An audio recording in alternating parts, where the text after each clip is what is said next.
speaking of boot camps, so I want to ask a question to all the UXers out there, fresh UXers, people who've been in the game for 10, 20, 30 years, people who've been in the game for 10 days. I don't care how long you've been in the game.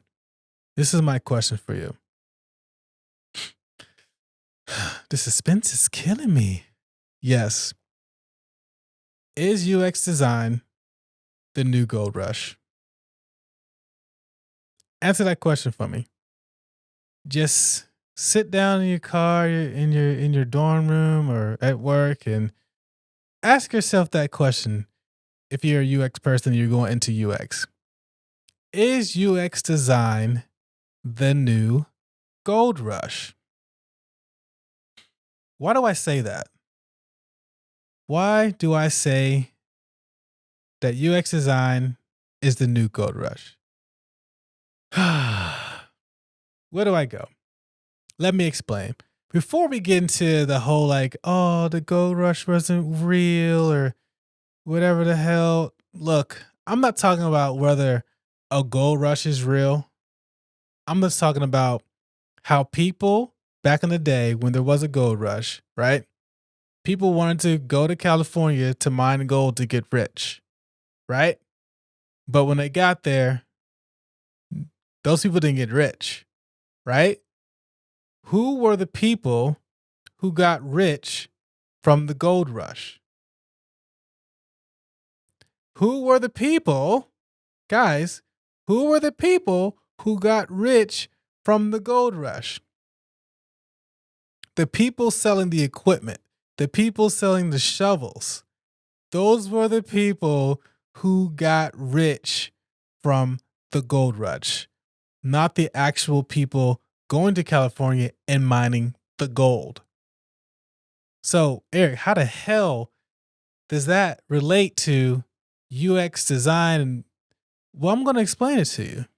So, how it relates to UX design is UX design is this career path where you don't have to have a true formal education.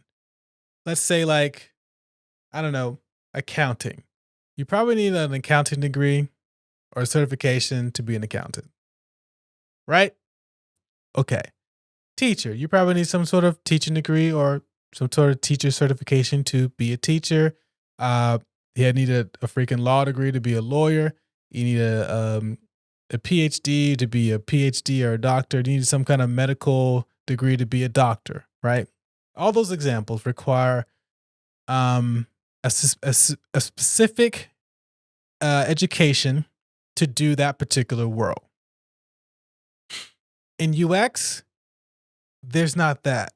You can be from any walk of life. You can come from any background to go into UX. And because that is, there has been an influx of people wanting to get into UX design. And you ask these people, why do you want to get into it? People say, I just want something different. I want something I want to change. What they really want to say is I can make way more money doing UX versus my current job. I'm an example of that, right? So why would you not want to go into UX? Because there's this barrier of entry that basically anybody with a design background, psychology background, industrial design background, web background, even you can even be a damn school counselor background, as long as you have a degree in something. Some people go into UX and they were a former lawyer, right? So any particular background, not gonna say any, just most backgrounds, you can translate over into user experience. And I think that is what makes user experience one of the most attractive, because I can take what I already learned or what I already have and try to apply it to my new career field while obtaining some new skills. So I don't have to completely throw away everything that I've just done for the past 10 years. I can still use those items, right? And because of that influx, and because of that barrier of entry that anybody with a background, well, most people with certain backgrounds can get into UX, there has been a mad influx of freaking boot camps, right? This is how this episode ties into the episode last week. Make sure you go check that last week's episode out. So, because of that, there's been a huge influx of UX boot camps, online courses offering you UX education. Why? Because there are not many formal degrees, right? Actually, there's only just been a few formal degrees created. So like I think some universities are even hopping on this bandwagon, right? So now universities are seeing what the online boot camps are doing and say like, hey, there's a market here. There's a market for people who want to learn user experience, and this user experience is such a brand new field. It's going to be an influx of people that come in and want to do it. Why don't we capitalize on those people who want to learn? AKA the shovel, right? And the gold is that education. And that's the allure that new UXers or fresh UXers have. They have this allure to want to go into user experience, but you know, how are they going to learn it? Oh, I got the tools right here. I got what you need right here, aka online boot camps. And so there's been so many boot camps popping up. I kind of want to figure out how many there are, right? So I just found this list. Let me see how many it is. You got General Assembly. And oh, by the way, remember last episode I talked about investing. You know, it's up to the individual what they want to invest, whether that's time or money. Me, I invested both. So take that with a grain of salt. Don't say like, oh my God, Eric said to spend $10,000. I didn't say that. I didn't say spend that money. I said it's up to you if you want to go that route. But I'm looking at these online boot camps, and some of these damn boot camps cost as much as a master's degree. So General Assembly was one of them. That's one. And their price is $3,950 up front. I've always heard that this one costs at least 15 grand. Yeah, General Assembly is way more than this. I don't know why they're not mentioning that. You can get a UX design job boot camp by the Interaction Design Foundation. Theirs is $8,000.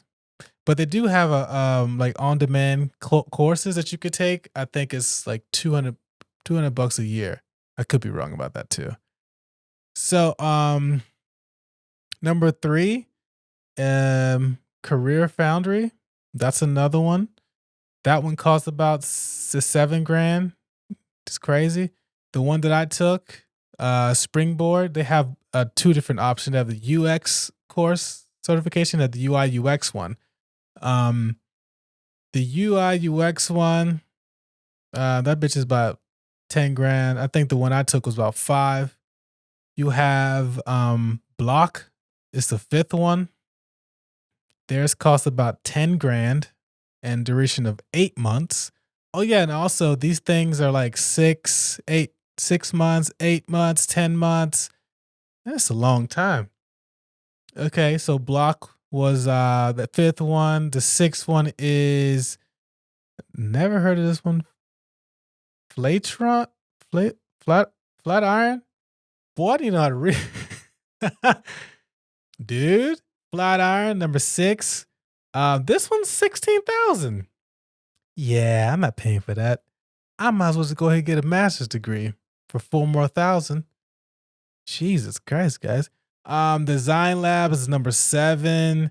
This one's going for about 6, 7 grand. Jeez. There's some in here that are not mentioned. Like Georgia Tech is one. Some of the universities like Kent State are offering this. Some other schools are offering some boot camps. So you guys kind of get what I'm getting at, right? When I say UX design is the new gold rush. And all of us fresh UXers are the gold miners going to California in hopes of getting gold, right? Why do I say that? Because, you know, let's just say you do one of these boot camps, right? And you do pay this five to $16,000, right? That's just the range that I see here. And let's say that you pay this money, you spend your 6 to 10 months. That's the range that I've seen. And you never get a job in user experience. How does that make you feel? Okay. Let's say you do get a job in user experience, but it took you a whole year to get that job. How would you feel from graduating to that year? Let's say, you know, you graduate, you never get a job, you never get a full-time gig, and all you do is like freelance. How does that make you feel? So with this UX course thing, like what is your goal? Is your goal to learn user experience, get a full-time gig? I honestly think that's everybody's goal in the beginning, right? I have some friends who have done UX boot camps and they go off to do their own thing or partner up with somebody and they do their own thing together. And to me, that's awesome. There's nothing wrong with that. You know, and I also know some people to this day who have never, ever got a job in user experience. I'm not saying that to discourage anyone.